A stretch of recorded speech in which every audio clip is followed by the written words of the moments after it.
एक छोटा सा एग्जांपल देना चाहूंगा कि शॉर्ट टर्म के लिए करना है 1 साल या 1.5 साल या 2 साल, बट आपका विजन लॉन्ग टर्म का है तो you should explore other options as well, जैसे कि म्यूचुअल फंड्स हो गए। सो आप खुद थोड़ा रिसर्च कीजिए या आपकी लाइफ में कोई फाइनेंशियल एडवाइजर है तो आप उसके साथ भी ड्यूटी कितनी है, एंड तीसरा है कि ब्याज कितना मिल रहा है। चौथा ऑप्शन भी आप कंसीडर कर सकते हो, सी एकदम लेमन लैंग्वेज, क्योंकि ये जो सेशन है हमारा, ये जो डिस्कशन है, ये हमारे देयर इज नो रेगुलेटर, ये पूरा डिजिटल है, ठीक है, इसलिए हमारी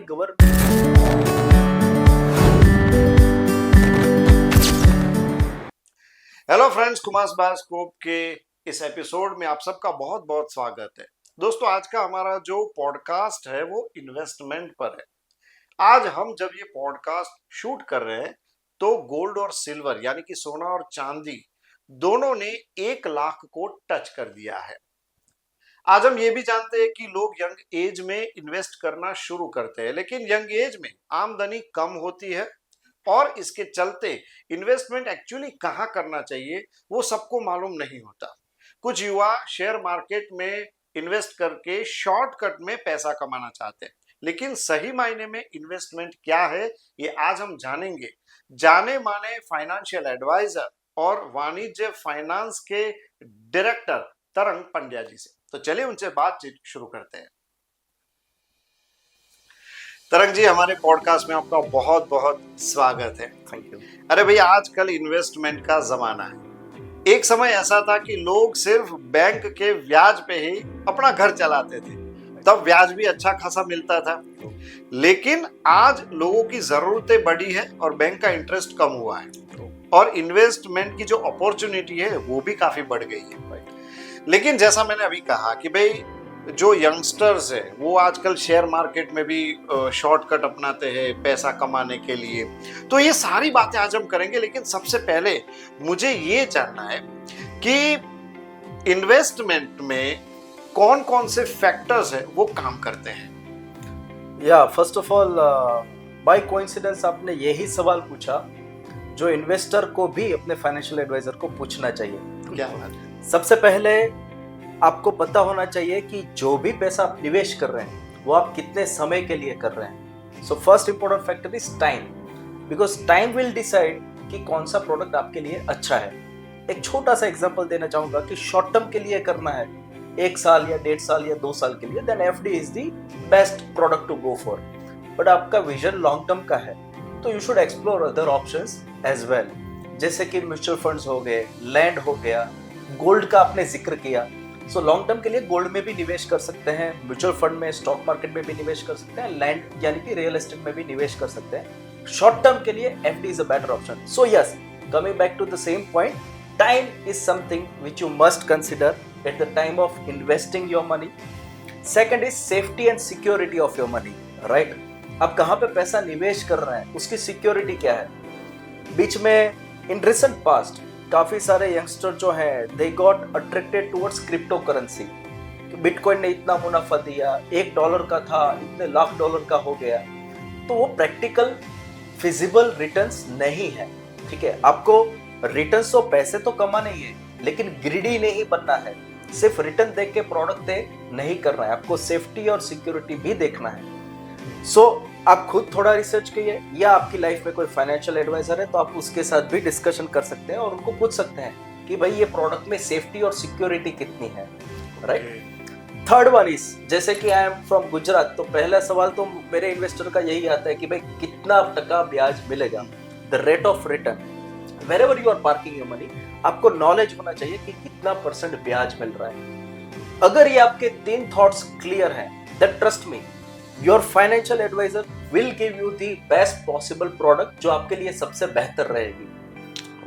समय, कितने समय के लिए करना है, दूसरा सेफ्टी और सिक्योरिटी कितनी है, एंड तीसरा है कि ब्याज कितना मिल रहा है। चौथा ऑप्शन भी आप कंसिडर कर सकते हो, तरलता, पैसों की तरलता यानी कि लिक्विडिटी ऑफ मनी। जैसे कि मान लो कुछ लाइफ इंश्योरेंस पॉलिसीज है, let's say we are buying it for 20 years, but policies की डिजाइन इस तरह से होती है कुमार जी कि अगर आप 20 साल उसमें टिके, 20 साल उसमें रुके, देन ओनली आपका उसका बेहतरीन रिटर्न मिलेगा, बेहतरीन फीचर्स की यूटिलिटी मिलेगी। लेकिन अगर आप वो पॉलिसी 5 साल में या 6 साल में या 8 साल में बंद करवाने के लिए जाओगे तो आपको ब्याज का दर कम मिलेगा, कुछ चार्जेस कट के आपको पैसा मिलता है। So from very first day आपको पता होना चाहिए कि कितने समय के लिए इन्वेस्ट कर रहे हैं, रेट ऑफ रिटर्न कितना मिल रहा है, सेफ्टी कितनी है और पैसों की तरलता, यानी कि मुझे इमरजेंसी में पैसा चाहिए तो मैं पैसा यहां से निकाल सकूंगा कि नहीं। ये 4 फैक्टर्स हैं जो आपको बहुत ही ध्यान में रखना है। मुझे आपने जो कहा उसमें से एक दो चीजें पूछने को मन हो रहा है। सबसे पहले तो बिटकॉइन में कैसे रिस्क फैक्टर रहते हैं? सी एकदम लेमन लैंग्वेज, क्योंकि ये जो सेशन है हमारा, ये जो डिस्कशन है, ये हमारे श्रोतागण के लिए है, तो एकदम लेमन लैंग्वेज में आपको समझाता हूँ। बिटकॉइन जो है उसका कोई रेगुलेटर नहीं है। अब आप बैंक में पैसा डाल के सेफ क्यों फील करते हो? क्योंकि बैंक्स के ऊपर आरबीआई बैठा है।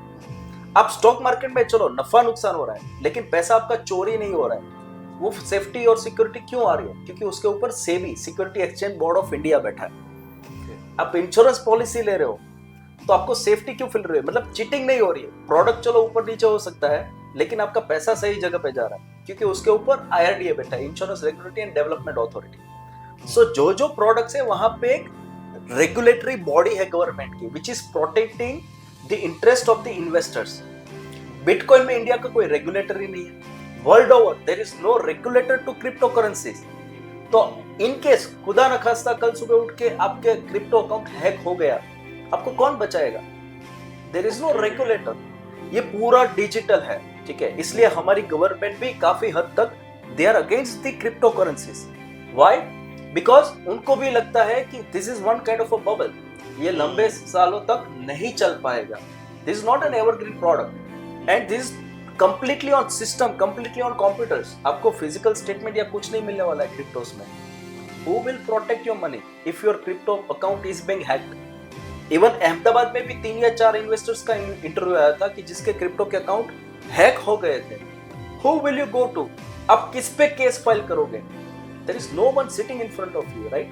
So I would advise and I would insist सभी दर्शकों को ये मैं यही कहना चाहूंगा, ऐसी प्रोडक्ट में निवेश करें जहां पे कोई रेगुलेटरी बैठा हो।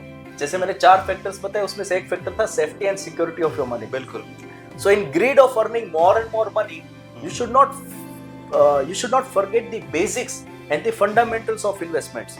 सेफ्टी और सिक्योरिटी हमें देखना ही चाहिए। किसी प्रोडक्ट ने 30% ब्याज दे दिया, चलो मैं पैसा डाल देता हूँ, that should not be your approach. Okay, so basically तो एक अच्छा मेंटर भी होना चाहिए, हम उस बात पे भी आएंगे।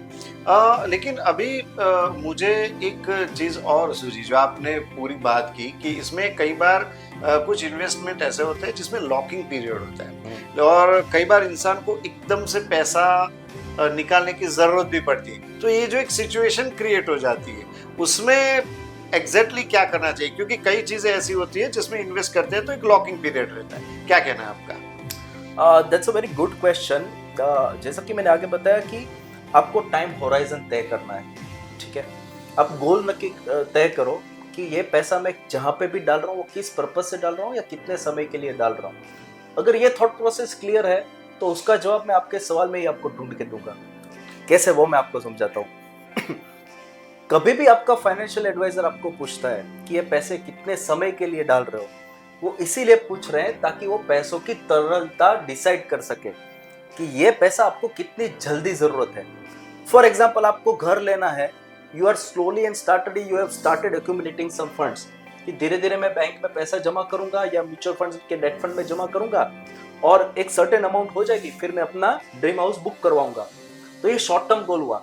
6 महीने से 12 महीने से 18 महीने में मैं कभी भी नया घर बुक करवा पाऊंगा।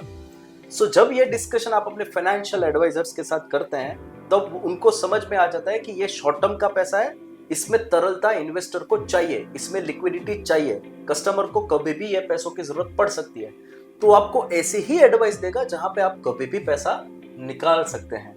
Okay, but looking at another angle कि कभी पता ही नहीं चला और अनप्रिपेयर्ड, वी आर अनप्रिपेयर्ड। कभी लाइफ में ऐसी भी इमरजेंसीज आ जाती है, राइट, फाइनेंशियल कंटीजेंसीज आ जाती है कि चलो किसी का हॉस्पिटलाइजेशन का खर्चा आया, what do we do that? तब आपका फाइनेंशियल रोल भी बहुत ही, फाइनेंशियल एडवाइजर जो है वो भी बहुत ही महत्वपूर्ण रोल अदा करते हैं। कैसे?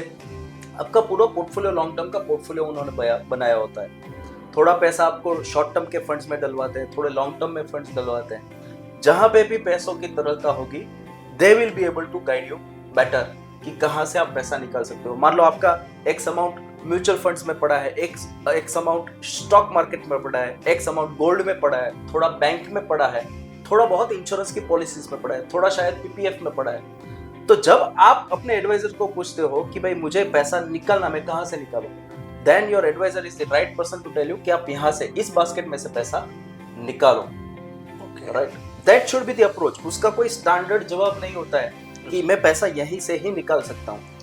ठीक है, लेकिन आपका पैसा उसने इस तरीके से इन्वेस्ट किया है कि भाई आपको अगर कभी भी इन फ्यूचर इमरजेंसी है तो वो आपको गाइड करेगा कि आपको यहाँ से पैसे लेने हैं। एब्सोल्युटली। आजकल इन्वेस्टमेंट के बारे में अवेयरनेस काफी बढ़ रही है, लेकिन फिर भी कुछ लोग ऐसे होते हैं जो लोग मिडिल एज ग्रुप, खास करके 35 के बाद 40 के आसपास इन्वेस्ट करना शुरू करते हैं। ऐसे लोगों के लिए आपकी क्या सलाह है? See, I would advise better late than never. आप कभी भी एटलीस्ट आज समझे हो तो आज से आप अपनी फाइनेंशियल जर्नी शुरू करो, वो ज्यादा महत्वपूर्ण है। जो फैक्टर्स हैं जो हमने आगे बताए, वो फैक्टर्स तो उनको ध्यान में रखने ही रखने हैं। बट ये एडवाइस देना मैं चाहूंगा कि सबसे पहले आपका एक इनफ अमाउंट का लाइफ इंश्योरेंस कवर होना चाहिए, which offers financial security to your financial journey. आज मान लो कोई टू व्हीलर में जा रहा है तो हेलमेट कंपलसरी है, that is for the security of your life. ठीक है, हम कोई भी आज हमारे देश में कोई भी जनता हो, किसी पर भी आप मोबाइल फोन देख लेना, चलो बड़ा एग्जांपल नहीं देना, किसी पर भी मोबाइल फोन देना, फोन 10,000 का हो या 1,00,000 रुपए का हो, मोबाइल का कवर पहले दिन ही ले लेंगे। भले ही फोन की वैल्यू 10,000 रुपए हो या लाख रुपए हो, बट कवर पहले लेंगे 200 रुपए या 300 रुपए का। क्यों? वो डैमेज ना हो जाए। तो कुमार जी, ये तो जिंदगी का सवाल है। सो सबसे पहले मैं हमेशा ये निवेशकों को बोलूंगा कि इन्वेस्टमेंट से पहले आप इंश्योरेंस ले लो। क्या बात? हमारे देश में ऐसी फिलोसॉफी है, साइकोलॉजी है कि इंश्योरेंस से डरते हैं, यार इंश्योरेंस नहीं लेना, इंश्योरेंस नहीं लेना है।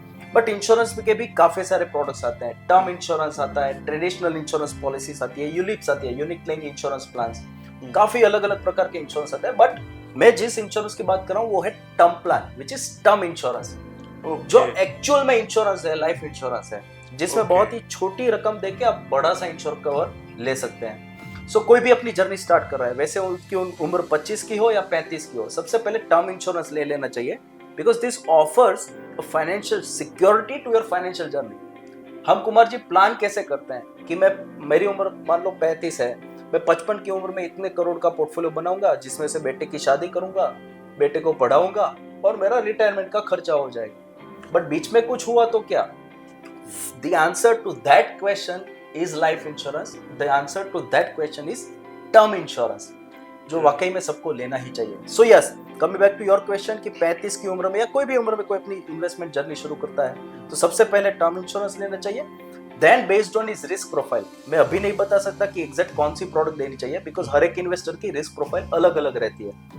बट यस, सबसे पहले टर्म इंश्योरेंस लेना चाहिए, फिर रिस्क प्रोफाइल को समझ के हम प्रोडक्ट्स एडवाइस करते हैं।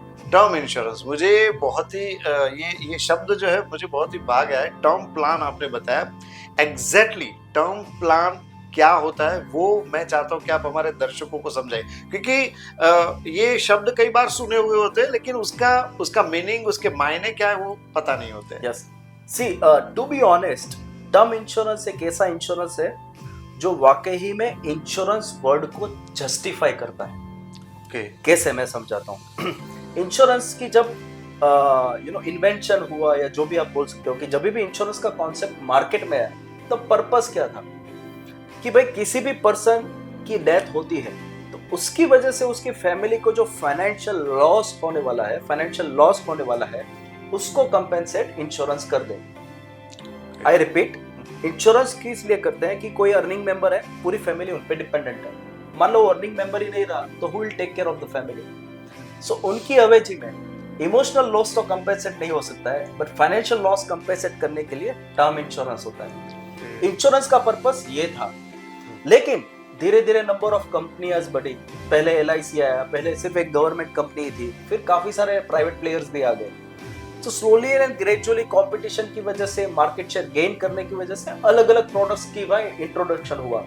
जैसे कि ट्रेडिशनल पॉलिसी है जिसमें बोनस मिलता रहे, कोई प्रोडक्ट चिल्ड्रन पॉलिसी करके बेचते हैं, कुछ पेंशन फंड्स करके कोई भी इंश्योरेंस पॉलिसी आता है, फिर यूलिप्स आते हैं जो थोड़े खर्चे काट के आपके पैसे स्टॉक मार्केट में भी निवेश करते हैं। So in order to gain market share ये काफी सारे इंश्योरेंस प्रोडक्ट्स आए, बट सबसे पहले है लाइफ इंश्योरेंस और टर्म इंश्योरेंस, जो बहुत ही कम रकम में बड़ा रिस्क कवर देते हैं। मैं 2 मिनट और लूंगा इस चीज पे, but before we go ahead I would like to give a disclaimer कि कोई सी प्रोडक्ट बुरी नहीं है, ठीक है।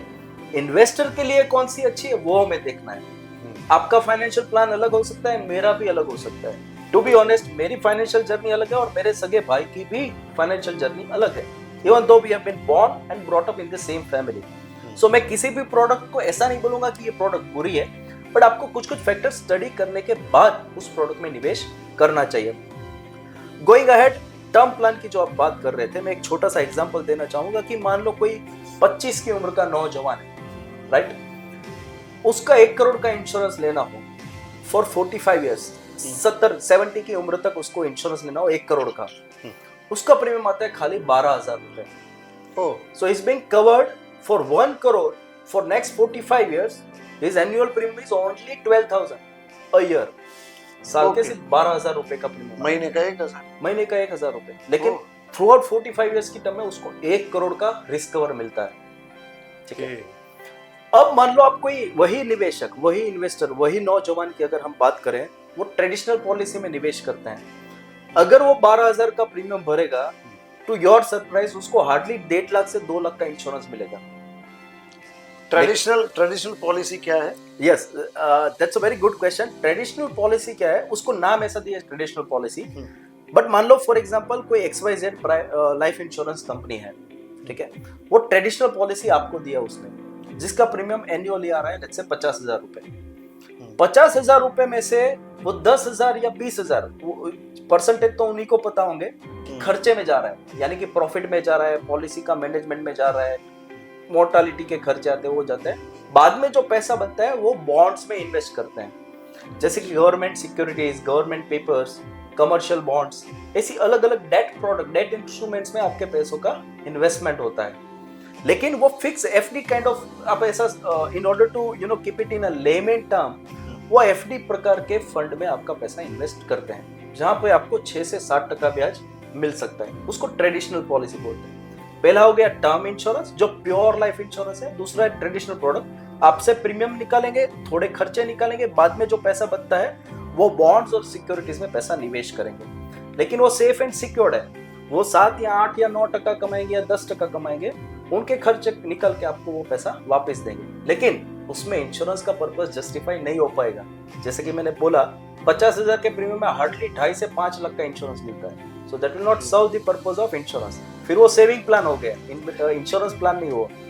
सर, आपने बहुत अच्छी बात बताई कि वो जो एक इन्वेस्टमेंट वो जो होता है ट्रेडिशनल पॉलिसी में, वो एफडी, यस, एफडी के जैसा, हाँ, बॉन्ड्स तो उसके जैसा, उसके मिलता जुलता। तो क्या ऐसे प्लान्स में इन्वेस्ट करने से टैक्स ज्यादा कटता है? नहीं, इंश्योरेंस की जो पॉलिसीज होती है उसमें रिटर्न टैक्स फ्री मिलता है। टैक्स फ्री होता है, ओके। अभी latest last class financial year ऐसा है कि अगर आपका एनुअल प्रीमियम 2.5 लाख से कम है, तो आप जिस भी पॉलिसी में निवेश कर रहे हो वहां पे आपका जो भी पैसा रहा है वो टैक्स फ्री है, so that money is tax free. Okay, so कोई ऐसे इन्वेस्टमेंट भी होते हैं जहाँ पे टैक्स लगता है? इंश्योरेंस में नहीं। इंश्योरेंस में अगर इंश्योरेंस के अलावा कुछ ऐसा इन्वेस्टमेंट है आपकी, even your fixed deposit is also taxable.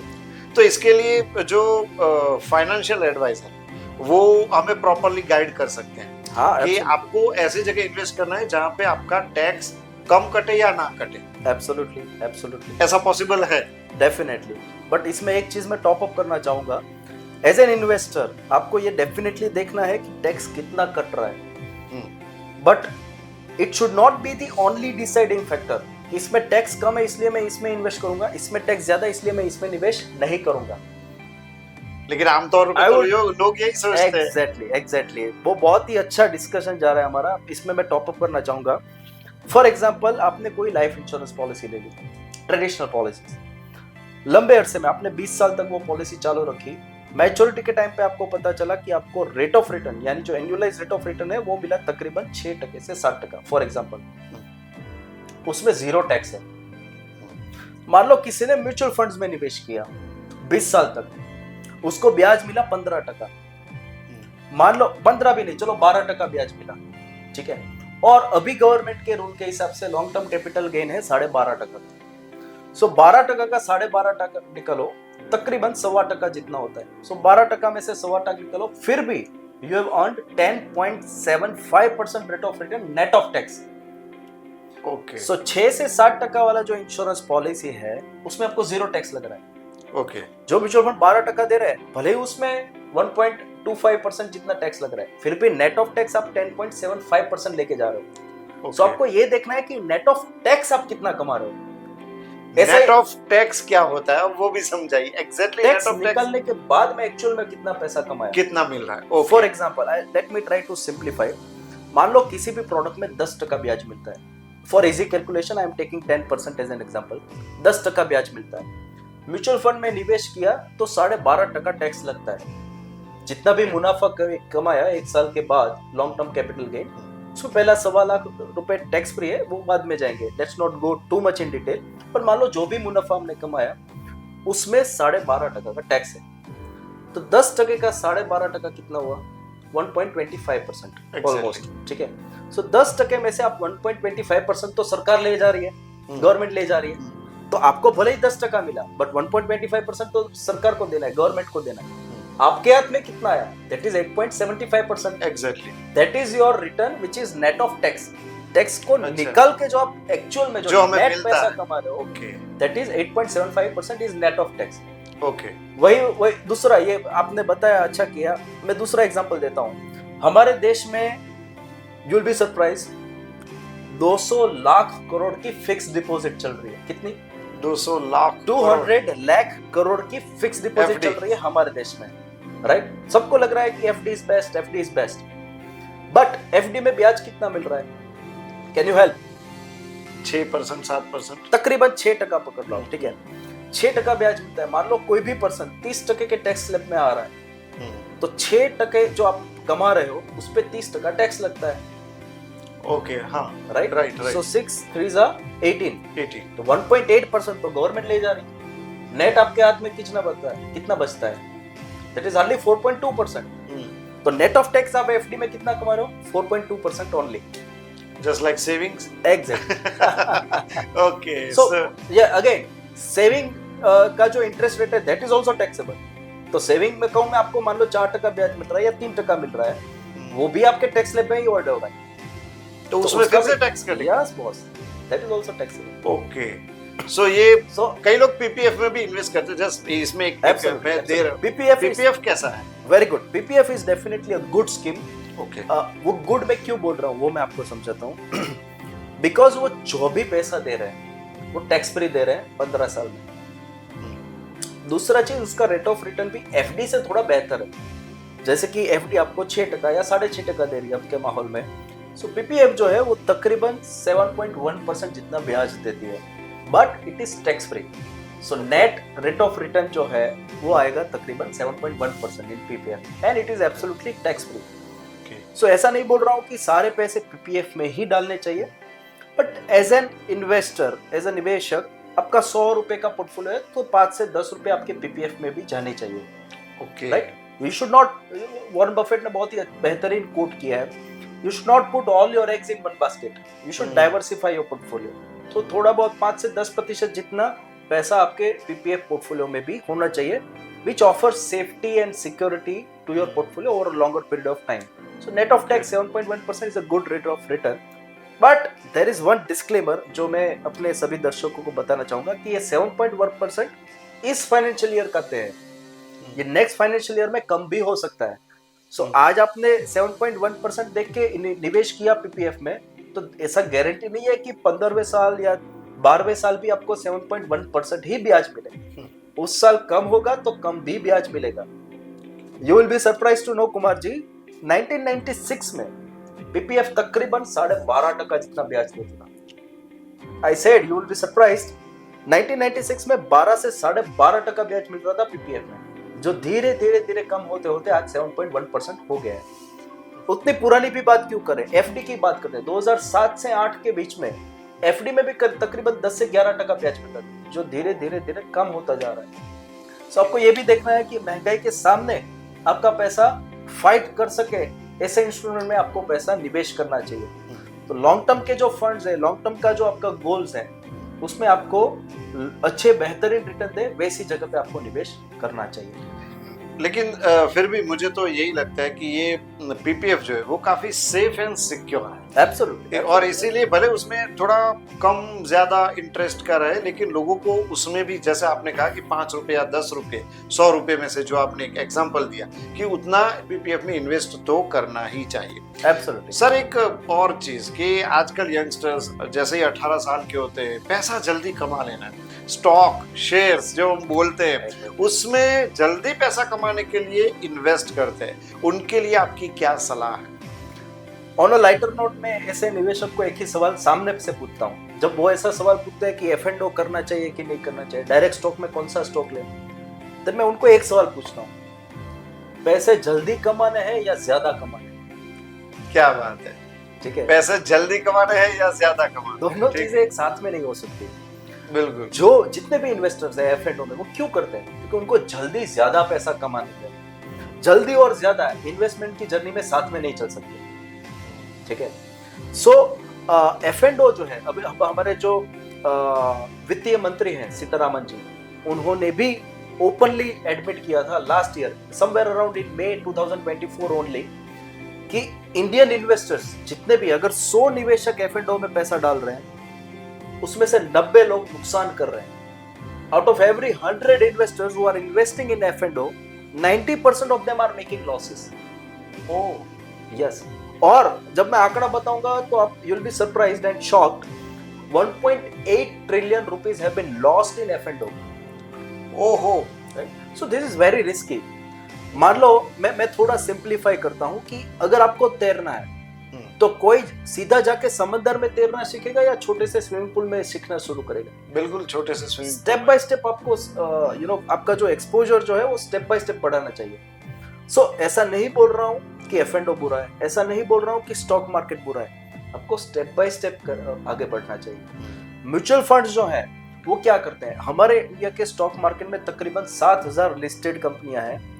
Mutual fund का फंड मैनेजर उसमें से बेहतरीन 30, 40 या 50 कंपनी इकट्ठा करके एक फंड तैयार करते हैं और आपका पैसा उस फंड में डालते हैं। तो एज एन इन्वेस्टर आपको नहीं देखना है कि कौन सी कंपनी मेरे लिए अच्छी है, कौन सी कंपनी मेरे लिए बुरी है, वो फंड मैनेजर का काम। तो पहले म्यूचुअल फंड्स का एक्सपर्टीज एंजॉय करो, म्यूचुअल फंड को एक्सप्लोर करो, वो कैसे रिटर्न दे रहा है, बाजार के उतार चढ़ाव का असर म्यूचुअल फंड्स के में किए इन्वेस्टमेंट में कैसा असर पड़ रहा है, वो देखो, थोड़े साल फील लो, फिर डायरेक्ट स्टॉक में जाओ। डायरेक्ट समंदर में तैरना सीखना एडवाइजेबल नहीं है। स्टेप बाय स्टेप रिस्क का एक्सपोजर बढ़ो। सो आई वुड एडवाइस कि म्यूचुअल फंड्स में निवेश करो, वो आपको थोड़ा क्लैरिटी देगा कि स्टॉक मार्केट कैसे जा रहा है, कभी भी मंदी भी आ सकती है, कभी लगातार बढ़ता भी रहता है। पहले वो फील लो, then you should jump into a stock market and F&O तो मैं बोल रहा हूँ अवॉइड ही करो। बहुत ही कम लोग हैं जो F&O में से पैसा बना सकते हैं। ओके। सो सर इसका मतलब ये हुआ कि स्टॉक मार्केट में इन्वेस्ट करना बुरा तो नहीं है, लेकिन उसका अनुभव लेना बहुत ही जरूरी है, उसको पूरे मार्केट को समझना बहुत जरूरी है। यंगस्टर्स की बात करें तो यंगस्टर्स से लेके मिडिल एज ग्रुप तक खास करके हम बताए तो कि वो लोग लोन भी लेते हैं क्योंकि उनको कुछ मोबाइल खरीदना है या ऐसी बहुत सी चीजें अब ऐसी है कि जो शौक पूरा करना है तो उनके लिए वो लोग लोन लेते हैं। तो भाई जब मुझे शौक पूरा करना है तो मैं इन्वेस्टमेंट क्यों करूं? तो लोन और इन्वेस्टमेंट की जब बात आती है तो इसके बारे में आपका क्या कहना है? राइट, ये बहुत ही प्रैक्टिकल सवाल पूछा आपने। और कई दफा हमारे जो निवेशक होते हैं, हमारे क्लाइंट्स होते हैं, वो भी हमें मुंह पे सुना देते हैं कि भाई तरंग सर आप हमेशा इन्वेस्ट करो बोलते रहते हैं, तो हम जिए कब? ठीक है। तो इसका बहुत ही सिंपल सा जवाब है कि सबसे पहले आप तय करो कि आपके गोल्स क्या क्या हैं। ये थोड़ा ध्यान से सुनिएगा, this is the most important part of I guess our entire discussion.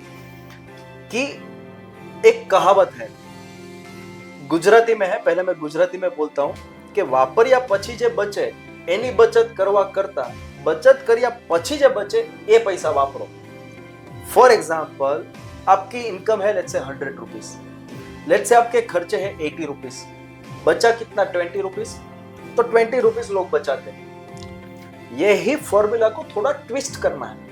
Income तो 100 रुपये ही है, आपके फाइनेंशियल एडवाइजर के साथ बैठ के तय करो कि आपके गोल्स के हिसाब से आपको सेविंग या इन्वेस्टमेंट की रिक्वायरमेंट कितनी आ रही है। लेट्स से वो आपके गोल्स के हिसाब से आ रही है 30 रुपए, तो आप 30 रुपए बचाओ, बाकी कितना बचा 70 रुपीज, तो 70 रुपीज में कैसे भी करके खर्चा चलाओ, राइट। इनकम फिक्स्ड है, तो पहले खर्चा करो बाद में बचाओ, उससे पहले तय करो कि कितना बचाना है, बाद में जो बचे वही खर्चो, या तो फिर फ्यूचर के गोल्स कम करो।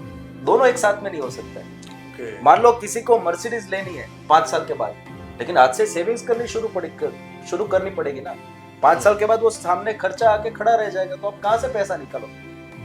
वही चीज रिटायरमेंट गोल का है। रिटायरमेंट का प्लानिंग 40, 35, 30 की उम्र में करना चाहिए। 55 की उम्र में करने जाओगे तो कितना बड़ा गोल हो जाएगा, right. So income minus savings, बाकी जो बचता है that money only should be spent, right. ये फॉर्मूला अगर जिंदगी में सीख लिया तो your finances would be sorted. In short sir, सबसे इसका जो पूरा कंक्लूजन जो निकल रहा है वो मुझे ऐसा ही लग रहा है कि भाई अगर आपकी उम्र, दर्शकों मित्रों को भी मैं बताऊंगा कि भाई अगर उनकी जो एज है वो 40 से कम है, 35 से कम है, 20-25 के आसपास है, और तभी से अगर वो इन्वेस्टमेंट थोड़ा करना शुरू करेंगे तो एक लॉन्ग टर्म जो एक उनको एक बेनिफिट रहता है वो काफी दिखे। इसका कोई एक आध एग्जांपल दिखाओ कि अगर कोई लड़का या लड़की 20-25 साल का है और वो कम से कम एक अमाउंट जमा करता है इन्वेस्टमेंट के लिए, तो कितने साल में वो कितना गेन कर सकता है? That's a very important question. कई दफ़ा जब मैं यूनिवर्सिटीज़ में स्टूडेंट्स को लेक्चर देने जाता हूँ ऑन इन्वेस्टमेंट एंड फाइनेंस, तब ये एग्जांपल मैं हमेशा देता हूँ, इसलिए ये मुझे मुंह जुबान याद रहता है हमेशा। कभी भी रात को 2 बजे भी पूछो, I will be able to answer your question. So for example SIP की बात करता हूँ मैं।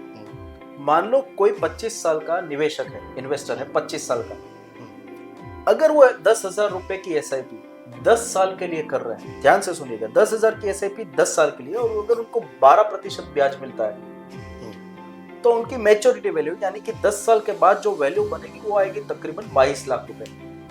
ओके, 10,000 का एसआईपी 10 साल के लिए 12% return, maturity value will be 22 lakh rupees. मैं छोटी सी आपकी परीक्षा करता हूँ, मान लो 10 साल में 22 लाख मिलते हैं, तो आपके हिसाब से 20 साल में कितना मिलना चाहिए? 10 साल में 10 लाख, 20 साल में कितना? 10 साल में 10 लाख, तो 20 साल में उसका डबल हो जाएगा, 20 lakh. That is where majority of the investors are making mistake. Okay, power of compounding, हम स्कूल में पढ़े थे या कॉलेजेस में पढ़े थे, पावर ऑफ कंपाउंडिंग जिसको बोलते हैं चक्रवृद्धि ब्याज। अगर 10,000 का एसआईपी आप 10 साल के लिए कर रहे हो और अगर 12% ब्याज मिलता है तो 10 साल के बाद 22 लाख मिलता है। लेकिन अगर यही एसआईपी 20 साल तक कंटिन्यू की तो आपका मैच्योरिटी वैल्यू बनेगा तकरीबन 90 लाख रुपए। पहले 10 साल खाली 22 लाख मिल रहा है, लेकिन 10 साल आपने स्ट्रेच कर दिया, वो इन्वेस्टमेंट कंटिन्यू कर दिया, तो 22 लाख की जगह आपको तकरीबन 90 लाख रुपए मिल रहे हैं। मतलब 22 + 22 जो 44 लाख होने की वजह वो 90 लाख तक पहुंच जाएगा। एब्सोल्युटली। और I would like to top up, अगर 20 साल में 90 लाख मिल रहे हैं तो 25 साल में कितना मिलेगा? I will not take much of your time. अगर 20 साल में 90 लाख रुपए मिल रहे हैं, 25 साल में यानी सिर्फ 5 साल बढ़ाने से वो 90 लाख की वैल्यू हो जाती है 1,70,00,000 रुपए। वही 10,000 का एसआईपी आपको 25 साल तक कंटिन्यू करना है, सो 10 साल में 22 लाख मिल रहा है, 20 साल कंटिन्यू किया तो 90 लाख मिल रहा है, लेकिन 25 साल कंटिन्यू किया और 12% ब्याज मिला तो 1,70,00,000 रुपए मिलते हैं। इसमें एक बहुत ही इंपॉर्टेंट पॉइंट मुझे याद आ रहा है कुमार जी, कि 20 साल में आपको 90 लाख मिल रहा है, 25 साल में आपको 1,70,00,000 मिल रहे हैं, यानी 5 साल में तकरीबन 80 लाख जितना वैल्यूएशन बढ़ रहा है। ध्यान से सुनिएगा, 20 साल में 90 लाख, 25 साल में 1,70,00,000, 80 लाख बढ़ गया। लेकिन आप निवेश कितना कर रहे हैं? एसआईपी तो 10,000 का ही चल रहा है। हाँ। तो 10,000 की एसआईपी महीने की, साल के 1,20,000, 20 से 25, 5 साल का जर्नी हुआ, तो 5 साल में 6 लाख रुपए का इन्वेस्टमेंट हुआ। सो 20 से 25 की जर्नी में आप सिर्फ 6 लाख का इन्वेस्टमेंट कर रहे हो, लेकिन आप कमा कितना रहे हो? 80 लाख। 80 लाख में से 6 लाख का कैपिटल निकाल दो, आप 74 लाख रुपए कमा रहे हो। इसको बोलते हैं पैसिव इनकम। ओके। आप जो जॉब या बिजनेस में से मुनाफा कर रहे हो that is your active income. लेकिन जहां पे आपका पैसा आपके लिए भाग रहा है, आपके लिए मेहनत कर रहा है और जो आपको कमा के दे रहा है that is your passive income. So यहाँ पे आपका पैसा आपको कमा के दे रहा है। क्या बात है। Yes yes yes. So this is the benefit of power of compounding and this is the benefit of power of passive income, जो इतना ज्यादा फेमस नहीं हुआ है but power of passive income भी आपको कंसीडर करना चाहिए। सर तो मुझे आपकी बात से तो लग रहा है कि भाई शायद इसी की वजह से वो कहावत पड़ी है, पैसा पैसे को खींचता है। एब्सोल्युटली कि भाई आपने ये बहुत ही बढ़िया सेंटेंस यूज किया, आपका पैसा आपके लिए भाग रहा है, वो आपके लिए कमा रहा है। अच्छा, जब ये यंगस्टर्स की बात आती है, एग्जैक्टली कौन सी एज से पेरेंट्स की बात करें, पेरेंट्स को अपने बच्चों के लिए इन्वेस्ट करना शुरू करना चाहिए? देखो, इसका कोई स्टैंडर्ड आंसर नहीं है to be honest, but yes मेरे काफी सारे इन्वेस्टर हैं जो उनके बच्चों को एसआईपी का महत्व समझाने के लिए एसआईपीज अपने बच्चों के नाम पे करते हैं। अभी तो हमारी कंट्री भी फाइनेंशियल इंक्लूजन के लिए बहुत ही मेहनत कर रही है, अच्छे अच्छे पॉलिसीज लेके आ रहे हैं। तो कोई भी 1.5 या 2 साल का बच्चे के नाम पे भी आप एसआईपी कर सकते हो। उसके लिए उनका पैन कार्ड और आधार कार्ड चाहिए। माइनर के नाम पे भी आप पैन कार्ड निकाल सकते हो और आप चाहो तो 1 साल के बच्चे के लिए भी आप एसआईपी शुरू कर सकते हो। क्या बात है। Yes yes yes yes. Okay, so in short की बच्चा पैदा होने के बाद ही आई थिंक पेरेंट्स को उसका फाइनेंशियल प्लानिंग शुरू कर ही देना चाहिए। Absolutely absolutely. और तभी जाके वो बेटा या बेटी 18 साल या उसके बाद भी, और मैं तो कहता हूँ मान लो कि छोटी उम्र में इतना नहीं किया है, 18 साल या 20 साल से भी शुरू करे तो भी काफी बेनिफिट मिल सकता है। अगर पेरेंट्स के पास इन्वेस्टेबल सरप्लस है, मतलब उनके गोल्स खत्म होने के बाद भी थोड़ा बचा सकते हैं, ऐसा कुछ है जो उनको नेक्स्ट जनरेशन को पास ऑन करना है, तो बच्चे के नाम पे भी शुरू कर सकते हैं। बट एज एन इंडिविजुअल मुझे कब करना चाहिए? As soon as I start earning I should start investing. मेरी पहली तनख्वाह या पहला बिजनेस का पहला मुनाफा आए और मेरे जरूरी खर्चे, घर खर्च के लिए पैसे निकल के जितना भी बच रहा है आई शुड स्टार्ट इन्वेस्टिंग, क्योंकि वहां पे भी पावर ऑफ कंपाउंडिंग का फंडा आता है। 25 की उम्र में करूंगा तो 50 तक पहुंचते पहुंचते 10,000 का एसआईपी 1 करोड़ 70 लाख देगा। हाँ, फिर लेकिन तो अर्ली रिटायरमेंट हो जाएगा। वही एसआईपी 40 की उम्र में करूंगा तो 50 की उम्र तक मेरे पास सिर्फ 22 लाख रुपए आएंगे। तो मुझे तय करना है कि पावर ऑफ कंपाउंडिंग का कितना मजा मुझे लेना है। Earlier I start better it is for me. Right right. Sir आपने सचमुच आज बहुत ही बढ़िया मार्गदर्शन दिया है, लेकिन आखिर में मैं इतना कहूंगा कि आप ये बताइए कि एक अच्छा मेंटर या एक इन्वेस्टमेंट जो आपको कराने वाला एक गाइड होता है, उसका कितना इंपॉर्टेंस रहता है, वो हमारे दर्शकों को बताइए। सिर्फ थोड़ा ह्यूमरस वे में मैं बताना चाहूंगा कि विराट कोहली बेहतर इन्वेस्टमेंट है। हम सबको ऐसा ही लगता है कि उसको कोच की जरूरत ही कहाँ है। He is the world's best batsman, he still needs a coach. वो उसको क्रिकेट नहीं सिखाते हैं, उसको टेम्परामेंट सिखाते हैं, उसको गलत डिसीजन लेने से रोकते हैं, उसका बिहेवियर जज करते हैं उनके कोच कि भाई विराट तुम यहाँ पे मिस्टेक कर रहा है, तू ऐसे बॉल में गलती कर रहा है। वो सारी चीजें ऑब्जर्व करके उनको मार्गदर्शन देते हैं, तब जाके विराट कोहली बनते हैं। सचिन तेंदुलकर भी लेजेंड बोल दे जाते हैं, he still had a coach. ठीक है। So like every family has a family doctor, like every family has a family advocate या family lawyer, every family should have a financial advisor। क्या बात है। वो आपको बेहतर प्रोडक्ट दे, बेस्ट परफॉर्मिंग फंड देंगे, बेस्ट स्टॉक निकल के देंगे। वो मत पूछो कि तरंग भाई सबसे बेस्ट शेयर मुझे बताओ, कौन से शेयर में निवेश करें, बेस्ट म्यूचुअल फंड बताओ, कौन सा फंड में। सबको बेस्ट ही चाहिए। उसको ये पूछो, बेस्ट फंड मत पूछो, क्योंकि best fund will keep on changing. Best share, मान लो आज HDFC बैंक अच्छा स्टॉक है निवेश करने के लिए, फॉर एग्जाम्पल कल वो कोटक बैंक भी हो सकता है, ICICI बैंक भी हो सकता है। तो आने वाले 20 साल के लिए वही बेस्ट है, वो जरूरी नहीं है। पूछना है तो ये पूछो कि अच्छे निवेशक कैसे बने, बेस्ट इन्वेस्टर कैसे बने। ये सारी चीजें तय करने में आपको फाइनेंशियल कोच, फाइनेंशियल एडवाइजर की जरूरत पड़ती है, बिकॉज वो आपके अच्छी एडवाइस और सॉलिड एडवाइस तो देंगे ही देंगे, साथ में आपका टेम्परामेंट आपको गलत डिसीजन लेने से भी रोकेंगे। जैसे कि मान लो आपके पास कहीं से आपका एनुअल बोनस आया 10 लाख रुपए का, आपको ये भी सोच आती है चलना गाड़ी अपग्रेड कर देते हैं, चलो ना घर पे इंटीरियर करवा देते हैं। या फिर उसको इन्वेस्ट करें। इन्वेस्ट कहाँ पे करें? क्रिप्टो ले ले, शेयर्स ले ले, पीपीएफ ले ले, म्यूचुअल फंड्स ले ले। सो आपके रिस्क प्रोफाइल और आपके फाइनेंशियल एस्पिरेशंस को ध्यान में रखने के बाद आपके लिए सबसे बड़ा बेहतर प्रोडक्ट कौन है, वो आपका फाइनेंशियल एडवाइजर आपको बता सकता है। मैं ये नहीं कह रहा हूं कि आपको डायरेक्ट इन्वेस्ट नहीं करना चाहिए, लेकिन आपके पास वो एक्सपर्टीज होनी चाहिए। आप गलती कर करके पैसा गवाते जा रहे हो और 10 साल के बाद पता चल रहा है कि यार ये तो मेरे से गलती हो गई, फाइनेंशियल एडवाइजर होता तो अच्छा होता।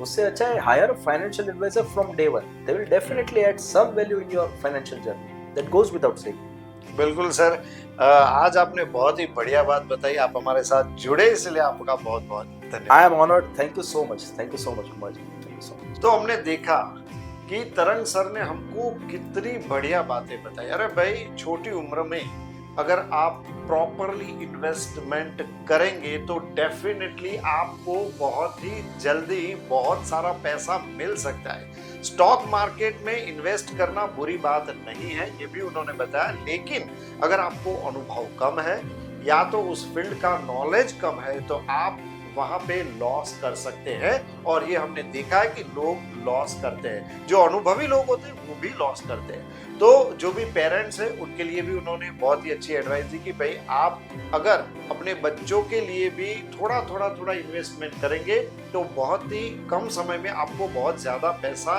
मिल सकता है। और लास्ट बट नॉट लीस्ट, आपके लिए एक बहुत ही बढ़िया फाइनेंशियल एडवाइजर, एक मेंटर, एक गुरु होने चाहिए। अगली बार मिलेंगे नए पॉडकास्ट में एक नए मेहमान के साथ, तब तक के लिए अलविदा।